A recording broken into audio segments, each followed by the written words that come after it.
It's now 6 o'clock. We'll open the April 18th, 2024 City Council meeting. Martin Howe. Present. Will Hyman. Present. Mark Jackson. Here. Wayne Martin. Here. Here. Vice Mayor Whitfield. Here. And Mayor Malcolm. Here. This evening, we have our prayer and pledge by Councilmember Howe.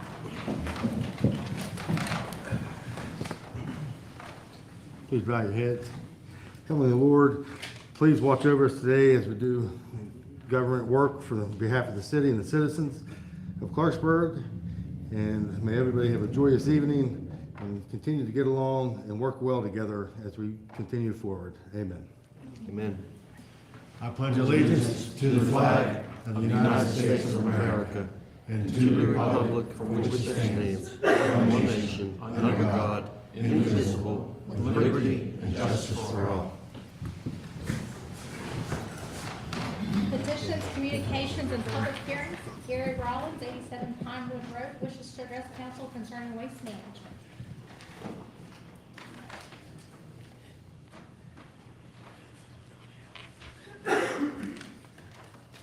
This comment might only mean something to Jerry. It's like, look, there's no Board of Education meeting tonight, so might as well come here.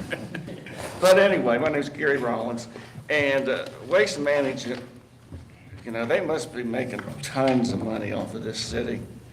And hopefully you're making tons of money off of them. Because I get up Monday morning, I go outside, and I got this big, green, ugly, noxious barrel sitting there with this little tag on it. And it says, oh, by the way, you know, dear residents, soon you will receive automated collection service. All residents should place their cards where they currently place their materials for collection. Okay. For more information about service is included on the back of this hanger. We have a diagram with numbers and how far it's supposed to be from your door and your car and how it's supposed to be lined up. And it's like, I thought I was paying you, not me doing your work. I'm paying you to do your work. So after 5 phone calls to Waste Management, whoever they were, I finally got an answer, sort of. And it was, well, Mr. Rollins, we've decided that in your area, we're going to go to the automated service where the mechanical arm is going to come out and pick up all of the containers and put them into the truck. Well, okay, I guess. We've done it, I've been there 22 years, and they've always just kind of like picked up the bag and threw it in. I mean, I don't know what the big deal is now. So anyway, so then I'm looking out there. I have this huge thing that's bigger than this. You know what they look like. And then my neighbor has this little petite thing. You ever seen those? Huh? Because they're less expensive to rent. So I'm calling, and I find out eventually that the big one is when you signed up for how many bags you're gonna have.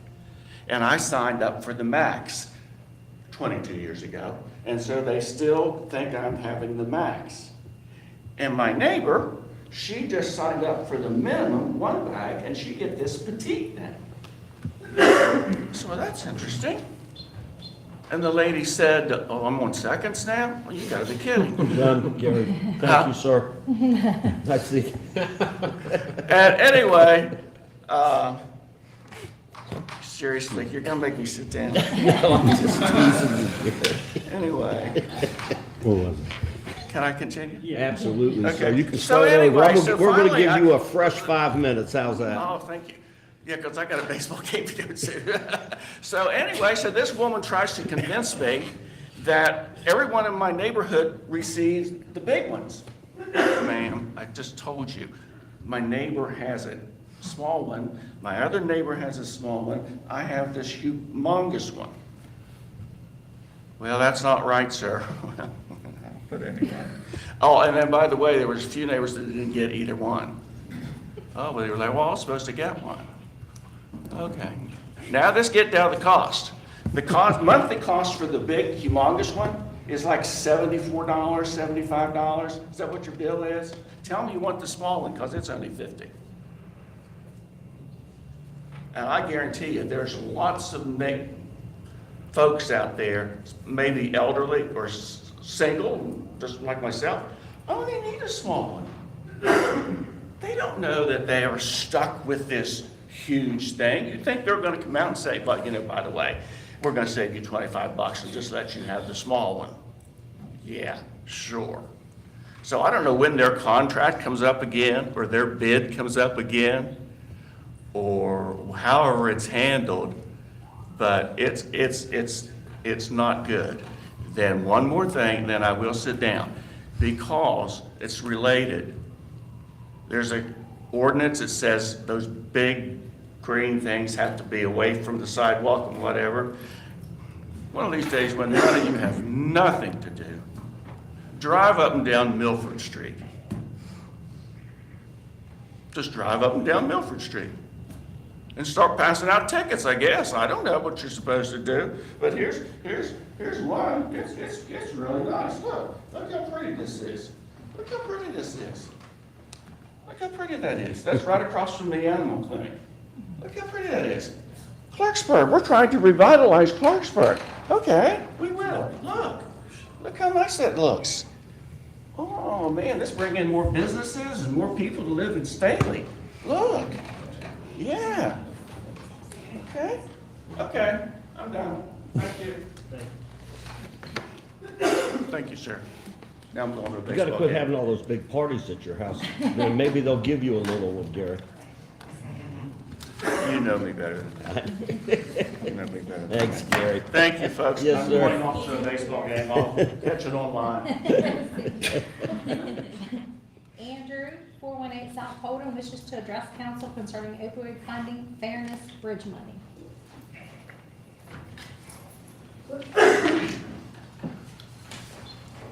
So I was a little unprepared. That's how I decided to do this today.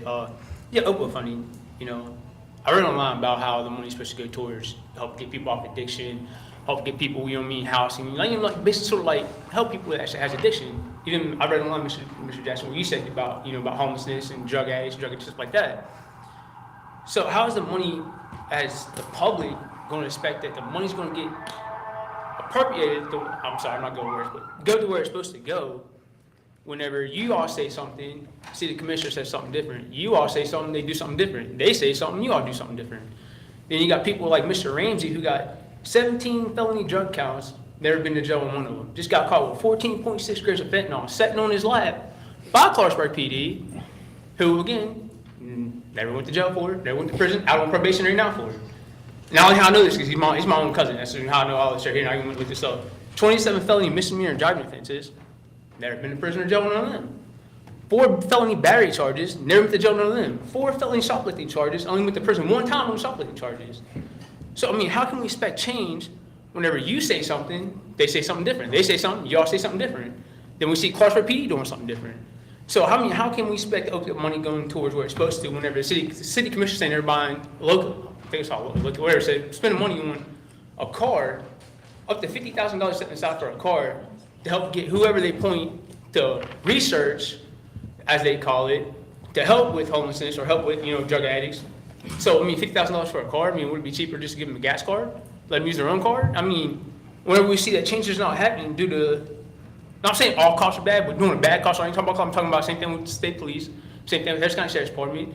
DEA says they know who this guy is, don't do nothing to him. State police have done it to him, Sheriff's Department have done it to him. So, how can we expect the end to use this money to go for good whenever we see things like this where drug offenders are getting out on probation, on house arrest, on a large amount of drugs, not just small amounts, large amount of drugs, and again, nothing happens to them. And which honestly, I know how, I've been a drug addict, I know how it feels, I'm not saying I'm not. So when we listen to doctors like up here in Bridgeport, Dr. Miller, who says, well, we need to send them somewhere so they can get out of their environment. We need to get them on Subutex, we need to get them on Suboxones. I've been on Subutex. Subutex is horrible. It's worse than drugs. I wish I'd never done Subutex in my life. So, how can we expect, from the commissioners or from the city or from whoever to say that this money is going to go to where it's supposed to, not get funded off the other programs, not get siphoned off somewhere else, but to the homelessness and the resources and the drug prevention like it's supposed to go towards. You know, and another thing I like to say about the bridge project, which I came up here, I think it was like last year, raised the exact same concern. The bridge down the Hammond Highway, you got a giant hole in the center of that thing on the sidewalk where kids walk up and down through all the time, which me and you had talked about this before a long time ago about it. So I just read online, just like I said, I just sort of came up a little unprepared, but on May 3rd, 2023, it said that the city council is considering entering into agreement with the state of West Virginia to work on 9 bridges, and Hammond Highway was one of them. So, I mean, whatever happened to that money? I mean, y'all say one thing, but then we reach something different. Then you know what I mean? Like, y'all say you're supposed to enter agreements with the city or the state or whoever, but then again, y'all don't do it. Or if y'all do it, then it's still not getting done anyway. So, I mean, how do y'all, I mean, my question would be is, one, how can you ensure that the opiate money is going to where it's supposed to go whenever we see drug offenders getting out on probation with enough fentanyl to probably kill half of West Virginia? I mean, well, at least probably half of this county at least. Or two, whenever we're doing the exact opposite of when you say like, supposed to enter the agreement with the state of West Virginia to fix the bridges, when the bridge is not getting fixed, you can go down right down Hammond Highway and the bridge is not fixed. So I mean, if someone falls in that bridge and breaks an ankle, they can sue the city. Or potentially sue the city, I'm just saying potentially sue the city. So I mean, like, how can we expect from the city council or from city commission, because I went to ask the city commission, they said they won't answer questions from the public, so I'm asking you all. So how can you expect us saying the money, expect and believe how the money's gonna go where it's supposed to be, and how y'all gonna be equal fairness and justice whenever Clarksburg PD, state police, and the Harris County Sheriff's Department does something totally different? That's all, thank you. Minutes of the regular session of April 4th, 2024.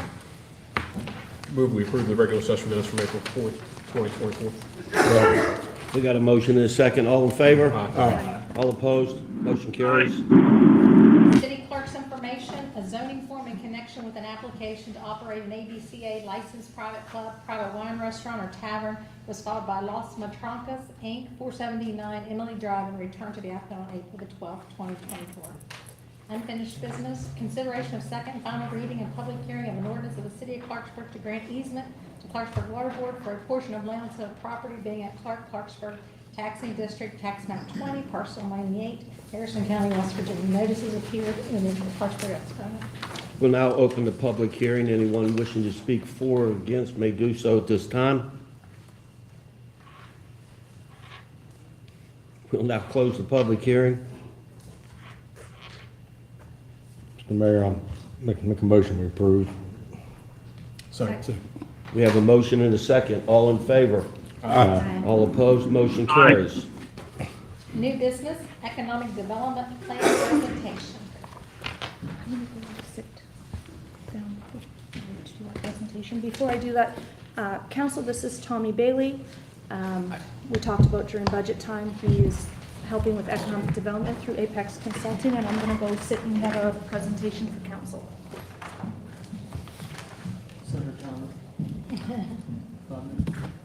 Yeah. Set the time on Martin, please.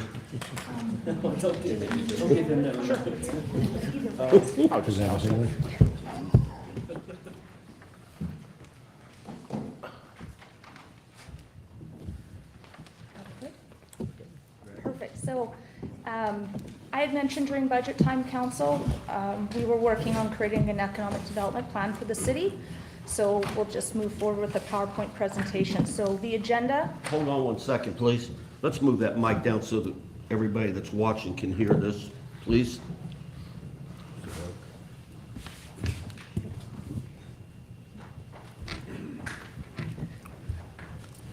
So first we have the economic overview. Next is the economic strategic goals, the top location decision factors, the targeted economic considerations, pre-planning and initiation process, and strategy recommendations. The economic overview. So there's opportunities for growth. It's not working. Oh, you said this one works? Okay, that's it, sorry. Historic, downtown, and scenic attractions, well-connected regionally, access to major transportation routes and hub for community services, and opportunities for change, population and economic decline, property blight, impacts of homelessness and drug abuse, legacy of limited community outreach and engagement. Next, we have the economic strategic goals. So goal number 1 is to revitalize downtown Clarksburg and spark economic growth. Goal 2 is to nurture innovation and education for human capital. Goal 3 is to position Clarksburg as a historic and cultural tourist destination. Goal 4 is to cultivate a thriving community through strategic land use planning. Goal 5 is building an inclusive inclusive economy and empowering local businesses. And Goal 6, enhancing quality of life and community wellness. Okay, my turn. Good evening, Mr. Mayor, Mr. Vice Mayor, ladies and gentlemen on council, folks that care enough about their community to show up and participate in these things. It's my great pleasure to be here this evening. By way of quick introduction, a couple of things that I'm not. I'm not an expert on Clarksburg. You all are experts on Clarksburg, and you all are experts on Clarksburg. I'm also not here to hand you a fluffy plan, say good luck, and get in my car and drive back to Charleston. I live just outside of Charleston. Also a native West Virginian. I run a consulting business the last 10 years focused in and around economic development, large and small projects. Currently involved in a project in Huntington that's a multi-million innovation district near Marshall University, and all the way down to a small clinic in Hinton, West Virginia, to make sure we keep urgent care services available to the public in Hinton. I care deeply about communities. I'm a service member. I mentioned that because as a young Army captain, I was stationed here when the biometrics facility was downtown, and I think my friends and I kept the Bluebird, and at the time, the 5th floor, I think we kept them open. So lots of great memories in Clarksburg, and again, it's my great pleasure to be back here.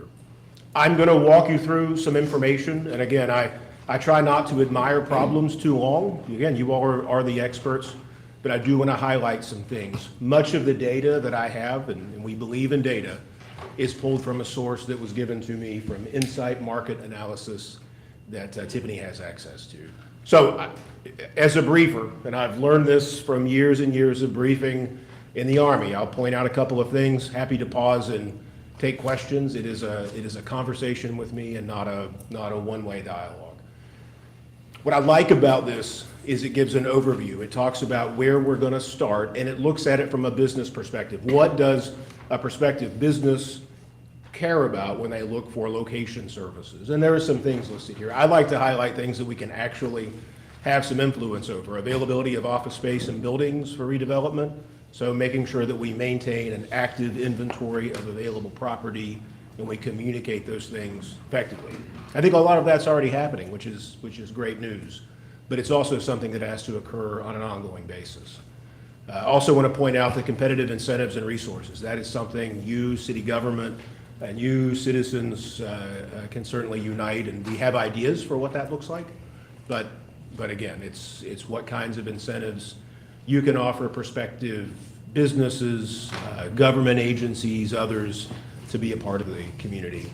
And I always like to mention Historic and Cultural Tapestry. I proudly chair the Governor's Archives and History Commission. We meet quarterly, and we talk about nominating buildings and historic districts to the register. I care deeply about those things, and I've got some great examples of how we've done that successfully, and I think there are some. I know Clarksburg has some experience in that, but would like to talk about that more. Any questions or thoughts before I step on? And this will only take about 2 hours. Maybe you might have to start the clock. Martin, start the clock. So 2 things I want to highlight on here. One, and you may all be aware of this, but it's exciting for me because it's a change that you're going through regionally with your hub zone designation. So just north of here in Marion County, there's a large hub zone, as you probably are all aware of, that lost its designation. We really want to go after a lot of those companies because to meet the hub zone requirements, historically underutilized business district requirements, your headquarters for your business has to be located in a hub zone, and your employees, a certain percentage of them, have to live in a hub zone. All of those companies meet the latter, and we want to meet the former. So yes, sir. it's just Clarksburg now. It was the whole county, right, for the hub zone?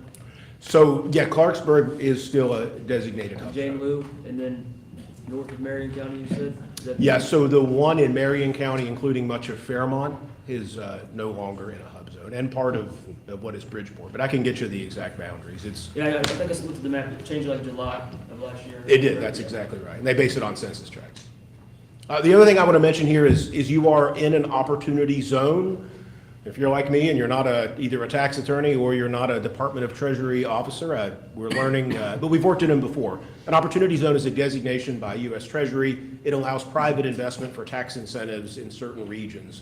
You have 2 funds set up. We certainly want to exploit as much of that as we can and attract investment.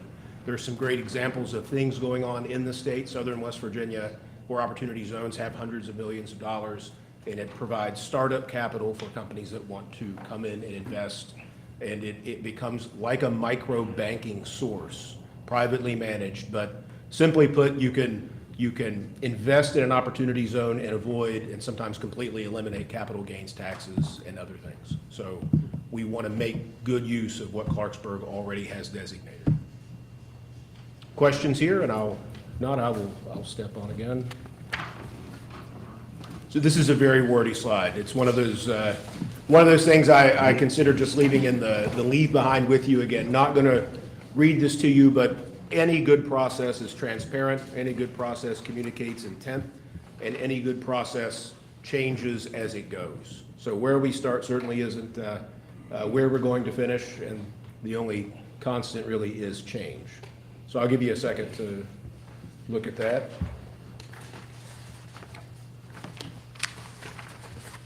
Okay. So really the meat of what we want to talk about today, and again, this is where we're starting today. This is with some familiarity with Clarksburg and talking with others, and as we start this process, your input in this is vital, and other stakeholder engagement as well. I'm going to talk about each one of these strategies briefly as we go, and then we'll wrap up with questions and where we go from here. Build strong collaborations. It's a common sense kind of thing, but when you think about strong collaborations, relationships at this level have to offer mutually beneficial value, so it can't just be a we need to take or it has nothing to do with us, otherwise it's a useless relationship for you. There are many stakeholder economic development organizations at the state, county level. You're familiar with many of those, and without rendering an opinion, I'll say that some are factually more effective than others. It's making sure we partner with the ones that are effective and that they deliver. We know at the state level they have to care about opportunities all over the state. Sometimes that puts them in conflict with what might be best for Clarksburg. But we always want to lead with what's best for Clarksburg and continue to relentlessly push that agenda. So building strong collaborations. The other thing a collaboration has to have is it has to be ongoing. We develop these kinds of relationships with folks, and if we don't continue to make touch points and encourage positive interaction, hold others accountable for the things that they say they're going to do, then we're really wasting our time. So certainly, and that's why I make this recommendation always first, and it really never changes, although those relationships may eventually change. So number 2, and this is where, and I would probably be in the same boat. This is where a lot of organizations, cities, towns, they get stuck. It becomes always looking for low-hanging fruit. So to be clear, we always want to be looking for specific businesses that meet the city's cultural fabric, that are acceptable, meet all of those criteria, but that are ready to locate and open their doors. Because ultimately, we all know economic development happens because individuals locate with you, they spend their money in town, it slowly improves city services and other aspects of city life. But it doesn't happen until that lease agreement is signed and they're here. So we are always looking for low-hanging fruit, but we're also not going to stop with low-hanging fruit. You can get stuck in that, and we all run dry eventually of those people that we know and those relationships that we have, and it eventually peters out. So we have some ideas in working phase, and we'll certainly keep everyone as it moves along. I mentioned the historic registry earlier. That's certainly something we want to continue to focus on. The broken windows theory in economic development is when you aesthetically improve an environment, it can have a positive economic effect. So looking at all of those resources that we have. Oh, sorry. I'm not very can't multitask. Okay, marketing Clarksburg for success, not a favorite phrase of mine. What it really means is how we tell the story. And your story and the city story varies by whoever tells that story at the moment. So one of the things that we're always very conscious and careful about is exactly what we're promoting when we promote the city of Clarksburg and what that story is and what we're telling. And certainly it's not to shy away from things that can be negative, but it's always to focus on the positive in the future. We mentioned things like WVU Marshall, WVSU. I'll share with you that some different parts of the state, they all have their own worlds that they're trying to conquer, and they're all trying to survive. But we want to focus on extension services, workforce development, not ignore the CTCs. Training for workforce development can have a much more immediate impact sometimes than a traditional college program. But we also never want to leave those folks behind. They're doing some very innovative things in higher education that I think can be brought to Clarksburg easily. Always want to say that we support existing businesses. I like to recommend that we find ways to do that through tools and processes. Maybe it's, and you'll see some examples here, but maybe it's an online portal where resources are captured. The city does a good job with promoting the services that it offers. I think it's always a step further to make sure that we're staying in contact with the businesses that are here, that we're listening to them.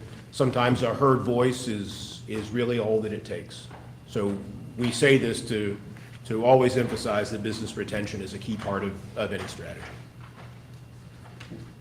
I'm just about done. Investing in our people. Again, another not favorite phrase of mine, but what it really means is that as this process goes along, and I know the city of Clarksburg does this as a matter of business, but as the process goes along, that we continue to look at the social organizations. I actually sit on a board that has a location and interest in Clarksburg called Project Healthy Kids, that we find ways to give back through your nonprofit fabric, through all of those things that connect people and connect ideas. And it's not just we're not just lease hunting for businesses to be here, but it's part of our retention strategy. So with that, and if you didn't time me, I don't think it was too incredibly long, I'll open it up for questions and turn it back over to your city manager.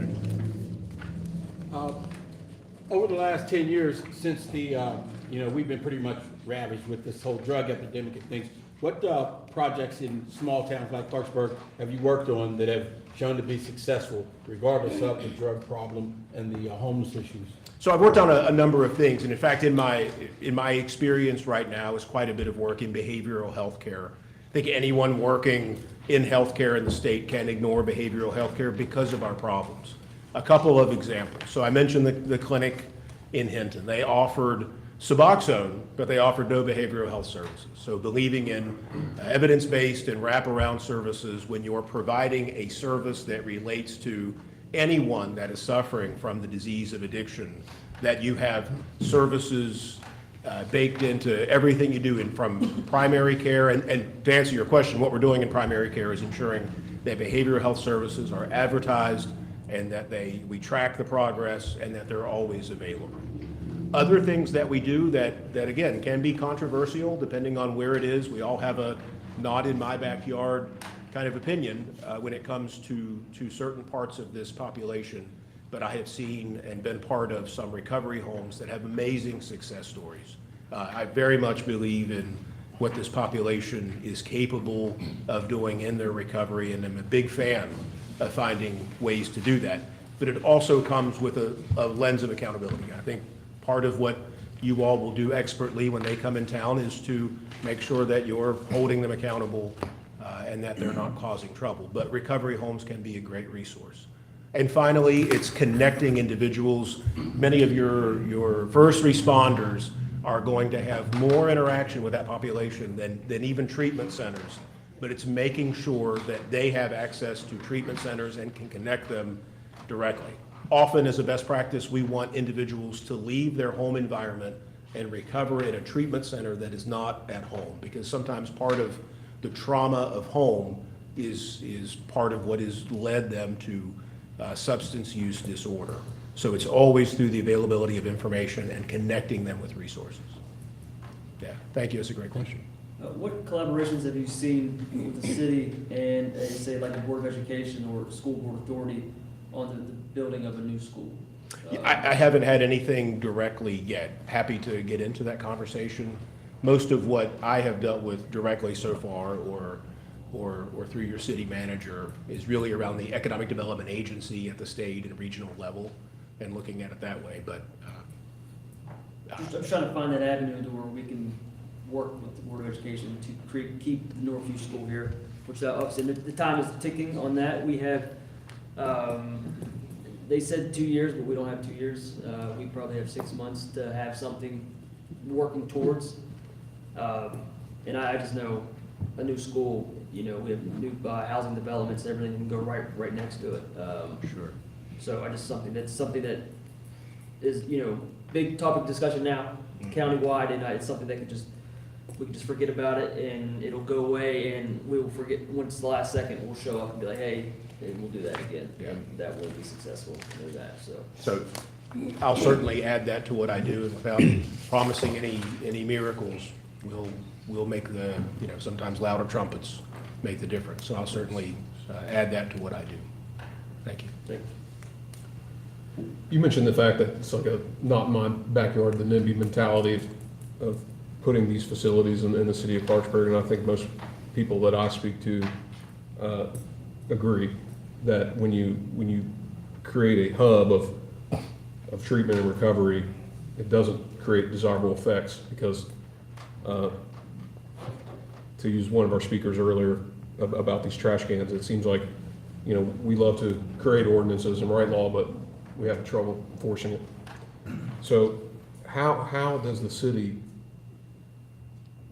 keep tabs and make sure that it doesn't become out of control? Because I think everybody fears that. When you have a giant facility or lots of facilities that treat addiction or homelessness, it seems like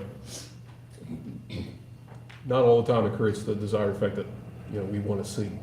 Yeah, absolutely. I think, did you want to add something? Yeah, I was just going to jump in there. Actually, Will, the state has an agency. It's called the West Virginia Association, or the West Virginia Alliance of Recovery Residences. And they have it's laid out how recovery houses have to be run, and everybody has to be certified. I think it's more than just recovery houses. I think it's medical facilities that treat people with prescription medication or, psychiatric evaluations or whatever. I think a lot of people fear that importing a lot of people into these facilities is not going to be a desirable effect on the city of Clarksburg. I think, from what I hear, it's not necessarily a good thing for everyone. Sure, and building on what your colleague was mentioning, so yeah, for recovery homes, there is WAVAR is the acronym if you hear it, but the Alliance of Recovery Residences. And separate from that, and fortunately in this, I think it's talked about on just about every back porch in every neighborhood in West Virginia, but there are other agencies that help with the enforcement of that. Now, with that said, we all know enforcement's only as good as those that undertake that kind of responsibility and do it, but the state does have, for treatment centers, the acronym is OFLAC. It's the Office of Health Facilities Licensure and Certification. It's part of the new three-headed DHHR monster just created. So there are agencies that do that, and I would encourage you, and part of what we can do is provide that ongoing education and contact so that you have an immediate access to a resource. But I think it also happens through the things you do already in code enforcement, staying after those parts of it, and really protecting yourselves from those that aren't doing it the right way. I am a believer in the kind of treatment that can be effective, and even changing the paradigm around addiction. And sometimes the not in my backyard really doesn't apply to those that are doing it for the right reasons.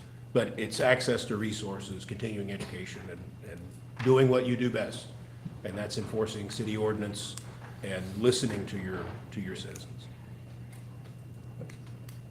Have you had any discussion with potential businesses that, I know I was reaching, a friend I went to high school with, once the hub zone map changed, he contacted me because they were looking for a new location and they didn't want to go all the way to Jane Lou, and they were in the Bridgeport area. I can give you the name of the business after, Sure. but I said there's been any conversations already with businesses that are looking. Yes, so there are approximately a dozen businesses that are affected by that hub zone change. Talked to all of them. Some, because of the rules, aren't there are two things they can keep their hub zone status even after it leaves. One is if they're in a long-term lease, they can maintain their hub zone status, and it helps when they bid on contracts. They get some government contract preference. So if they have a lease, they can ride their hub zone out, and there are some that are just gonna sit in that spot and worry about it later.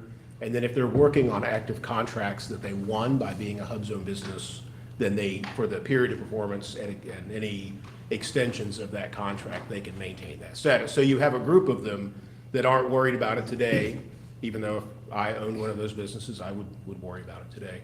And you have another group that are actively looking. And I'm happy to share, the names of folks we are talking with now to see where that goes. None of them are at a committal stage yet, so we don't want to start setting expectations or they learn about it before they're ready to have it disclosed publicly. But there are some interested businesses. Will the SBA push for allowing extensions of contracts, even if they are in one now? Were they allowed to extend the contract if they were to move to a more permanent location that would be in the hub zone? Absolutely. Yeah, it'll have a positive impact on their ability to recompete for those contracts, because that would take them out. If they're recompeting and they're not in a hub zone, then they no longer can claim that status. So you're absolutely right. Yes, sir. Does part of your plan include any kind of way incentivizing the property owners that we have right here in the area to be able to fix up their properties, to lease and rent those properties? Absolutely. Yeah, it's what you see tonight is an introduction to that. You have a written report detailing the same, but it's a very important part of what we want to recommend. As we go through part of the process, and again, these things don't take years, they take weeks, sometimes a month or two. We want to make sure that the recommendations that we're giving you are realistic and could reflect something that could actually happen, and we're not just pulling something out of the air. What works in another area or place may not work here. So yes, it is absolutely a part of the plan. Yeah, so your first goal was to revitalize downtown, and I think that's important probably for all of us up here. So do you have any specific ideas on how we could achieve that? And is that in the written? It is. So you'll see some information in Okay. here, but plainly put, despite the constraints that downtown Clarksburg has, both in its geography, availability of parking, and other things going on in the city, you have an awful lot of available real estate. So a low-hanging fruit effort of ours, it relates back to Hub Zone and others. It's making sure we have an active inventory of the property and that we can do things like develop and get approved some incentives for property owners to be a little flexible on their lease. The biometrics building I used to work in is a great example. It's a wonderful building that is already, I know some of the technology may need refreshed, but I spent several years there, and that is an amazing building for the right agency or company. It can be it was a cleared facility when I was there. So taking Clarksburg's strengths and trying to match it up with those looking for that kind of opportunity and location, despite some of the things like parking and other things we have to work around. So that's a big part of step one. And then it's opportunity zone is a big part of that as well. I think we can make some great effort in getting your opportunity fund publicized. Again, you have two, and I think one has a little money assigned. It's in my notes somewhere. But getting your opportunity fund marketed, invested, and then using that as a tool to attract business as well. Thank you. You see any negatives too on the Opportunity Fund? It was created the city was granted the designation in May of 2018. Okay. We heavily promoted it and then it stopped in 2019. And it hasn't been promoted since, to my knowledge. So we've lost, we only have 4 years left and it sunsets, Right. unless U.S. Treasury does something different. Do you see there's much advantage left in the 4 years? Because typically, the way I understand the Opportunity Zone, for the capital gains, bypass that is over the 10-year period based upon the initial investment made, and any substantial investment made thereafter would be excluded from the capital gains. So is there that short window? I mean, granted, there would be an opportunity for a small percent, but I didn't know how much that'd be marketed now with only 4 years remaining. You're exactly right. I think that our efforts to revitalize that in a reapplication to keep the status, I think would be much more favorably considered if those reviewing the application see that the city and that those involved are doing something with it. But you're right, I mean, the returns at this point, a little bit limited, but we'd still like to try to move that forward and again, probably about time to consider a reapplication. I forget the window, but it's coming up. Will those those applications go back to the governor's office? Okay. Yeah.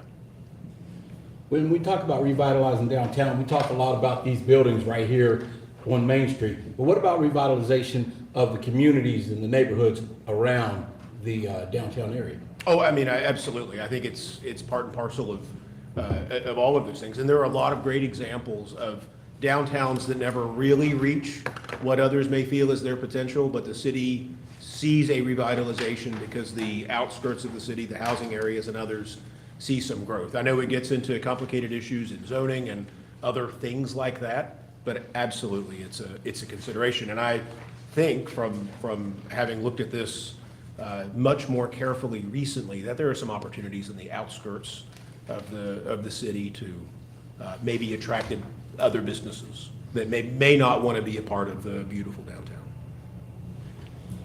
Councilman Worth, do you have anything, sir?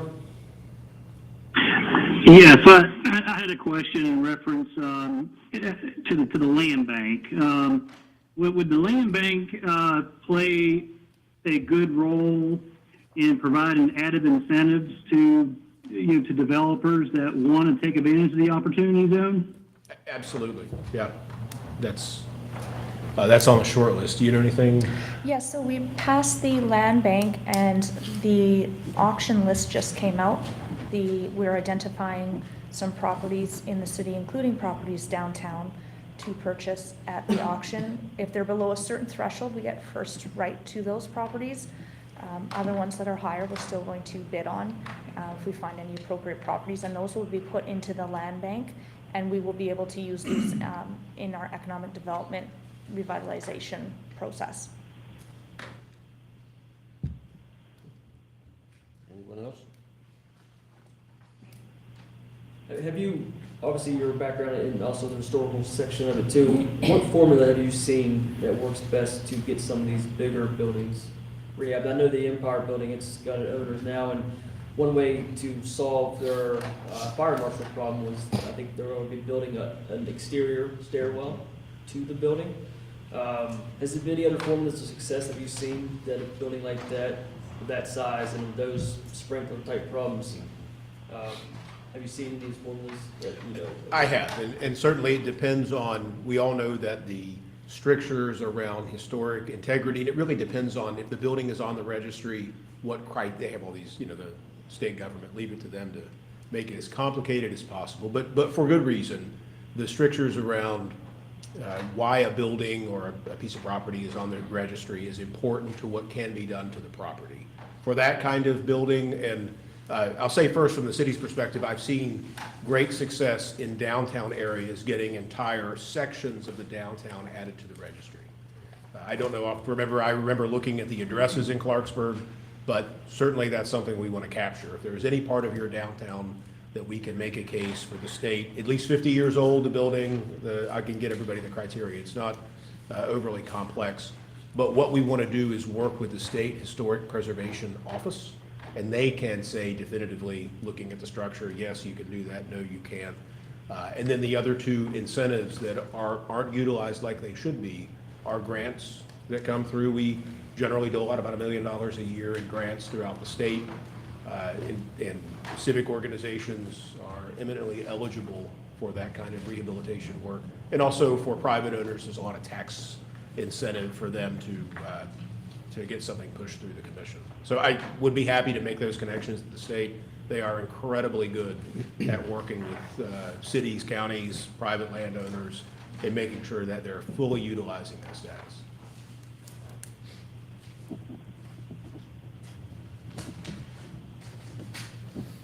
Thank you, Council. Thank you all.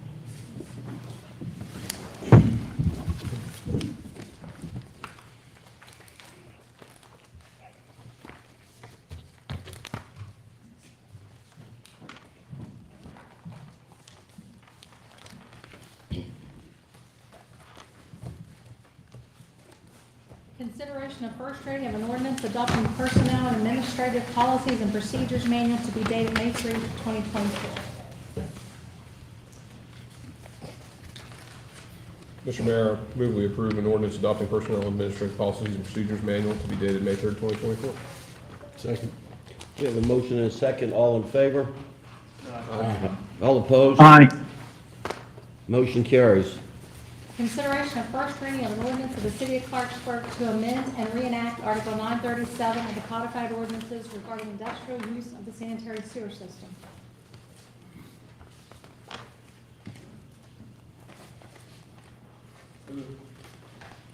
Second. We have a motion and a second. All in favor? Aye. All opposed? Aye. Motion carries. Consideration of 5 appointments to the Code Appeals Board.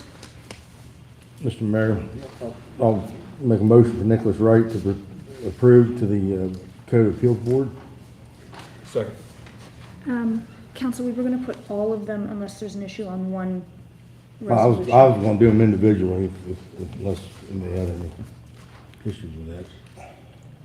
There's two, and I'll go the same, there's two on there, again, that aren't residents of the city, and typically I prefer to have constituents of us that we're representing to be on the boards, so I prefer to have somebody from the city as a resident on the board.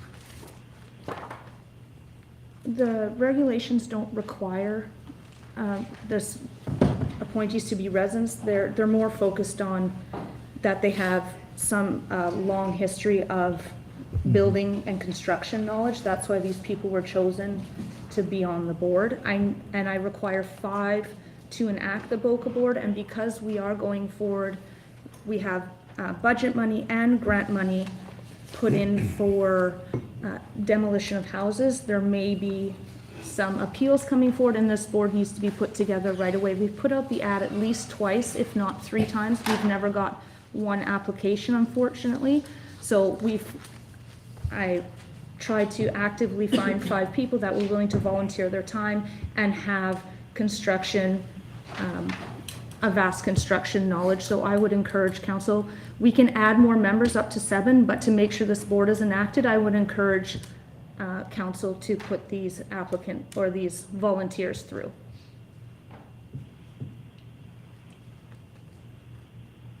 Did we start going one by one, or is it? Need to vote on It's been moved and seconded for Mr. Wright. All in favor? Aye. Aye. that. All opposed? Councilmember Wright abstained.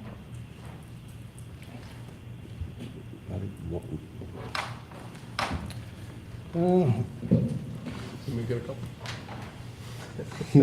I'll move we submit Carl Smith to the board. Second. Got a motion and a second. All in favor? Aye. All opposed? Motion carries. Okay. I move we appoint Mr. Irfan Mohammed to the BOCA board. Second. We have a motion and a second. All in favor? Aye. All Aye. opposed? No. Martin Howe, No. Will Hyman, Aye. Mark Jackson, Yes. Wayne Worth, Yes. Patty Wright. Yes. Vice Mayor Rickles. Yes. Mayor Mafferty. Yes. Move we appoint Mr. Richard Crosby to the BOCA board. Second. We have a motion. We're doing a renovation in town, just for council's information. He's what? He's renovating the apartment block right beside, is it O'Reilly's, right across the road from Wendy's there. Okay. Yep. All right, we have a motion and a second. All in favor? No. All opposed? No. Martin Howe, No. Will Hyman, Aye. Mark Jackson, Yes. Wayne Worth, Yes. Patty Wright. Yes. Vice Mayor Rickles, Yes. Mayor Mafferty. No.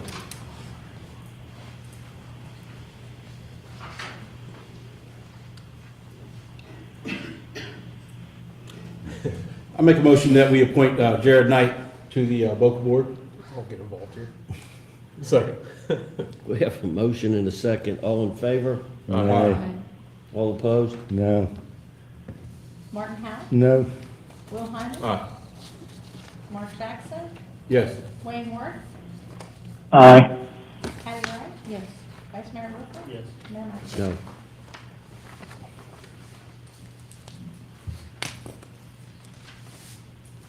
And again, I'd just like to reiterate, I have nothing against those gentlemen, but if they're not residents of the city, I think there's good opportunities, many contractors. I didn't realize we advertised. I would have been more than happy to solicit five of them as well, just to bring it forth, but I'm not sure, in our policy and procedures for, I think we passed this year, are we not bringing them forth one time so we can review them, or do we automatically pass when we, consideration? The policy is that we have to advertise it online, and then it's just brought to council. Okay. In the future, if you don't mind, if you can just shoot me an email, let me know, we are advertising them. Sometimes I miss our social media. I don't spend all day there, but we can do that.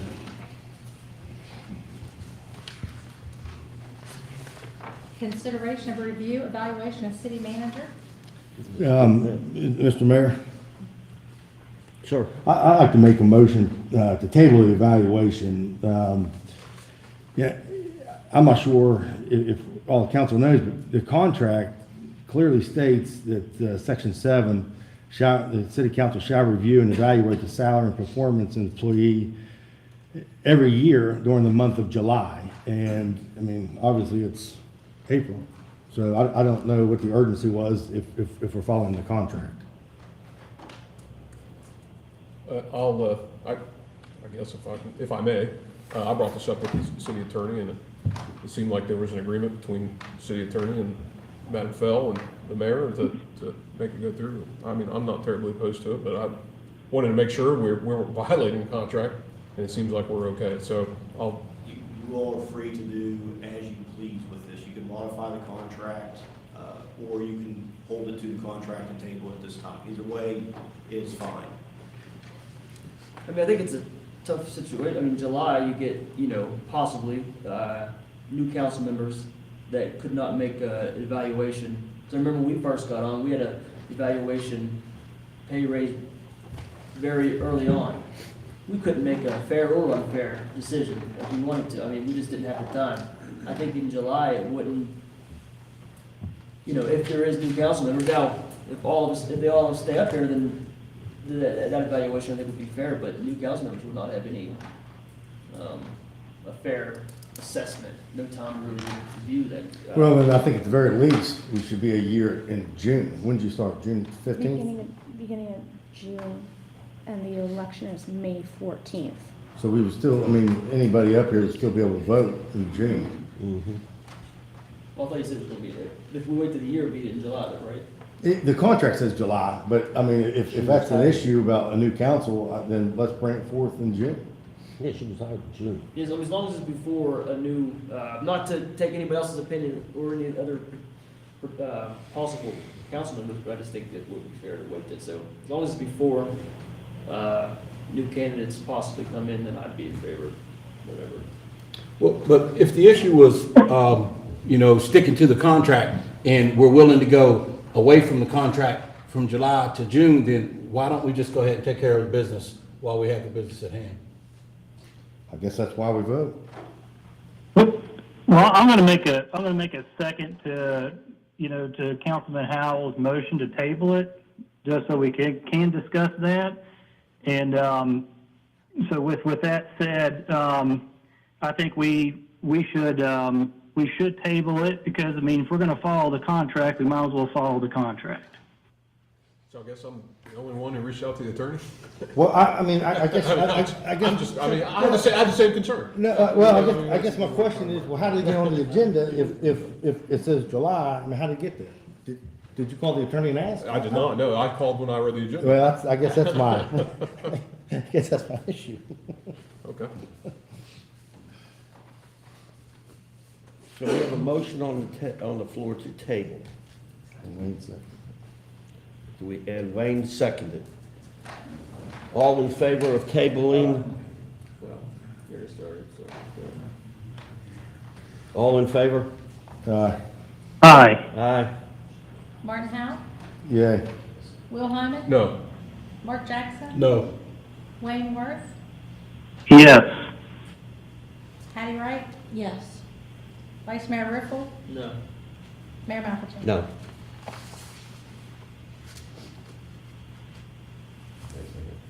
So what did you say? That's 23 against, to what? To table. To table.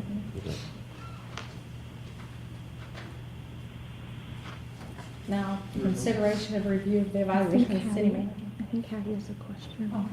Yes, I was, ma'am. I was just gonna say, I didn't know if the reason why I voted no was because, I didn't know if Wayne would be able to be in an executive session anyways, and I think it's important that we're all there in person to do the evaluation.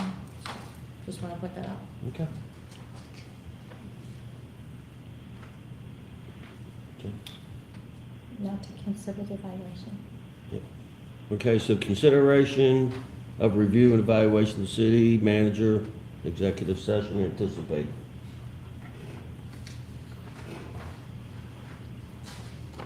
You have a motion? You making a motion? I'll make a motion. Second. We have a motion? Discussion. Discussion? Councilman Worth, can you participate in that?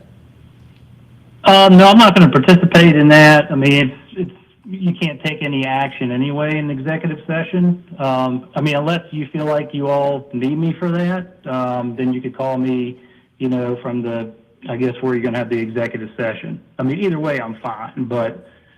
Yeah, I was just asking for your preference, if you would like to be a part of it, if we can make that happen, but that's up to you. Sure, if you can make it happen, that's great. He's on the river. I think he's on the river. Yeah. Yeah. No, I'm in a parking ride right now in Roane County. Sure you are. Right next to the river, or the stream. Okay, so, All right, well, pursuant to Chapter 6, Article 9A, We gotta Section vote. Yeah, you 12. gotta we have to vote first. We got Oh, one. okay. Also, are you all going to do, well, never mind. Do your motion and I'll grant my point. We already got a motion in a second. That's fine. Do your motion and I'll grant my point. Okay, good, motion second. All those in favor? All right. All those opposed? No. Martin Howe? No. Will Hyman? Aye. Mark Jackson? Yes. Wayne Worth? No. Patty Wright? No. Vice Mayor Riffle? Yes. Mayor Mafferty? No. Okay. No. No executive session. Council comments? Mr. Jackson. Oh, wait a second, excuse me. Let's let Mr. Worth go so he can get the line in the water before it gets dark. Council- You're too funny. Anyhow, Hey, don't forget your $200 for not being here. jeez. Anyway, I like to thank everyone for coming out and voicing their concerns, the citizens, especially about the trash cans. Also, I really appreciate, I guess our contracted economic developer or from Apex, that they came in and talked about the opportunity zones. I remember this was something that Vice Mayor Riffle talked about back in 2021. Something we did a lot of research on, and yes, Clarksburg is an opportunity zone. I do share, with what Martin Howe said too, Councilman Howe. We only have 4 years left in that. And with that said, I still believe that we should utilize every tool that we have, in our toolbox, whether it's the land bank, the opportunity zone, or, whatever it takes to really spur economic development, not only in our downtown, but also in our neighborhoods too, especially when it comes to residential development. And I think that, if we do utilize the opportunity zone, I really think that the land bank could also have a pivotal, effect on, helping, developers, find properties within the opportunity zone that, they can acquire, that are little to nothing, that are sold at tax sales. So, I mean, I'm really excited about just the fact that, folks are, talking about this, even though we may be a little bit late on the game on that, but the thing is, we have to, we have to take opportunities that we have. I mean, I thank our city manager for, for bringing that forward. And I think if there's any city council that could help facilitate that, I think it's our city council, this current city council, because I think we all work together really well, and we all want to see the best for our city. So that's all I got to say. I thank you guys. Thank everyone for coming out again, and God bless you all. Thank you, Councilman Worth. Mr. Jackson? I would like to thank everyone for coming out this evening. I would like to thank the city manager and the gentleman who gave the presentation. I've heard the concerns that we only have 4 years left on that, but let's not burn that 4 years. The problem is we've been sitting around and waiting for things to happen. What are we going to do? Wait another 4 years before we decide that we're going to actually do something? We can't keep waiting to pull the trigger. We've got to make things happen. So we got 4 years. Let's take full advantage of it, and let's go ahead and push forward. But thank you all, and we will be looking into the waste management situation. Thank you for coming in this evening. Mr. Hyman? I want to thank everybody for coming out. There's lots of moving parts that we see up here when you guys come in, and there's lots of moving parts that sometimes they don't get discussed. But I can assure you that lots of great things are happening. Obviously, I think sometimes it takes time to materialize. That's just the way city government operates, the way every government operates. But I do appreciate everybody coming out. We do have one more meeting before the new election, the May primary, where there'll be some interesting things going to happen. So we'll see how that goes, and hope you guys join us again. Thanks. Ms. Wright? Yes, I'd like to thank everyone for coming out as well. I'd like to thank Mr. Bailey for the economic development plan he presented along with the city manager. And my suggestion would be maybe to have a working session or another discussion and kind of dive deeper into it, into the actual recommendations and kind of action items. I felt like tonight was more of like an overview. So I would personally just be interested in kind of hearing more of the specific ideas. And I hope everyone has a great weekend and stay safe. So thank you. Thank you. Mr. Howe? Yeah, I too would like to thank Mr. Bailey and Ms. Fell for that presentation. I think it was very well done. It was a great overview. I agree with Councilman Jackson as well. I mean, the Opportunity Zone will continue to be a great opportunity for the city. I'm dismayed that the last 4 years, 5 years, nothing was taken advantage of it and promoted. There was definitely great opportunities there. I think there still are opportunities there.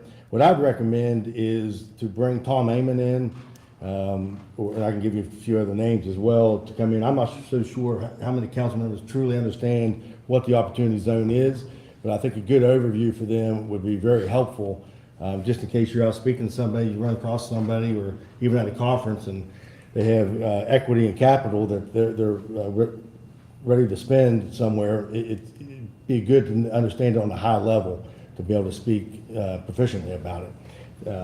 So then we can turn that over to Tiffany and Mr. Bailey as well. So if we can get that maybe on the same work session, I think that'd go well with that for economic development. The POTA, or what's the status on that, the outdoor drinking? We have to draft the letters and get the businesses to sign off on that, and then it's coming back to council. The area we want for it has been established. Can we try to get that done ASAP? 'Cause I don't know when we talked about it. It seemed like it was several months ago, but summer's coming, and I think we're going to miss an opportunity. If it's not soon, it's April for all intents and purposes. It's going to be June, most likely, before it even gets approved. So if we can make sure that that's acted upon, that'd be great. I think I've had a couple of businesses call me directly about it and ask the status, and I think we just need to get the ordinance in place. Couple follow-ups. Did you ever find the ordinance about the placement of the city attorney on the Urban Renewal Authority standing? You told me last meeting that you were handed a paper that said you were automatically afforded the opportunity for the Urban Renewal Authority. And I said we needed to appoint yourself. Oh, That was a section of the minutes. is what a we- section of the minutes, Annette can send those to you. It's not in the actual ordinance. It's in the minutes from, what year was that? July, 2006. 2006. I don't think that said every ongoing city manager, but I'd like to see those. We'll get that And sent. again, I don't mind, I'm just saying from a legal standpoint, if you want to be on it, you need to appoint yourself and council approve it. I've asked that a couple of times, I just like to take it seriously on that. The other one was, you also, never did receive any information regarding Mr. Dyer's contract or a reasoning behind why our city attorney is not doing the work if he's full-time. Mr. Dyer, the city attorney has that information. I will get that sent out to you. Okay? Can I get a timeline on that? Tomorrow? Okay. Richard? Yeah, that's fine. And then, can I have a copy of a list of all legal fees incurred this fiscal year, and any open cases as well? And who's representing us? You've got that, I have that spreadsheet I sent out to council. I'll resend that out to council with updates. And then, just to follow up on that gentleman, I forgot his name, in the back that spoke, the agreement with the state about the bridges and things like that, I think that was approved, I think last council, right? As far as I know, Hammond Highway should start very, very soon. Yeah, We've been that's what I working thought. with the CEC on that. Okay. Yeah, all right, just want to make sure. All right, that's all I have. Thank you, Mr. Howe. Mr. Vice Mayor? Yeah. Thank you, sir. She's getting really excited, thought I was going to be not talking. I'll be quick. I love the presentation. I'm glad that we're giving the city manager tools to go after these things. The opportunity zone idea I had in my campaign, I stole from Councilman Howe. I think he made a post on Facebook. I read it and I was like, started reading about it, and I made a video about it, so I took it from him. Then I called him to get more information on it. So, but we didn't do nothing with it. I mean, it was out there. I don't think we had the people in place that was capable of doing that, so, now we're hoping we can finally do that now. It's very disappointing this week with the school, but I still think we have an opportunity to save Northview School. I think we all should be pushing for it, all council, community, we have the state, board, not just when it's popular and when it's being talked about and when there's closure meetings. We have to stay on the Board of Education. They welcome a relationship. Some of the board members do. The other ones, if they don't, we'll give them a relationship anyways. I think we have to stay on those type of things. I know we don't have a say in it, but I think with our citizens, we owe it to them to talk to other government agencies and push for things that we also believe that's good for our city. I think we dropped the ball on that. One thing I will say is Mr. Lopez has been telling us that for about, seems like ever since I've been on council. He's been telling us about that we need to, be on that. And, I mean, he's right, and we should have been. So hopefully, moving forward, we can do that. Looking forward to next week's council meeting. We're inviting all of the Harrison County candidates to come speak. I hope we do this every year. I hope we do this for every election. We have to get those running for office to hold them accountable. We want to hear them say things publicly, how they're going to support our city and do it in front of us, and us stay on them over the, I think we help them get elected in, and then we don't say nothing else. We've got to hold them accountable, and I think they'll work for us better that way. That's without a question and answer session, right? Yeah. You might want to say that. Well, yeah. I mean, so candidates will come out in about 5 minutes, talk about how they're going to work for the city of Clarksburg if they get elected. I think that's all I have. Yeah. Thank you, Mr. Vice Mayor. I'd like to thank everybody for coming out. Chief and Chief, thank you guys. You guys do an exemplary job. It's nice to see some of the business owners here tonight. You see something, say something, pick up the phone, dial 911. Congratulations to Miss Amy Comer, the new CVB director. I saw this on Facebook yesterday. Congrats. And also like to thank Mr. Ryan Deems, and we have Mr. Andrew Banco here tonight, two city council candidates. Thank you, gentlemen. Shows your interest in the city. Well, I mean, they're here. Miss Wright, Mr. Howe, Mr. Jackson. Yes, they're also. You're mandatory to be here, guys. You have to be here. Anyway, everybody have a nice weekend. Next Thursday night, 6 o'clock. Candidates got 5 minutes to speak. No question and answer session. Just get up and say what you're going to do for us, for the city.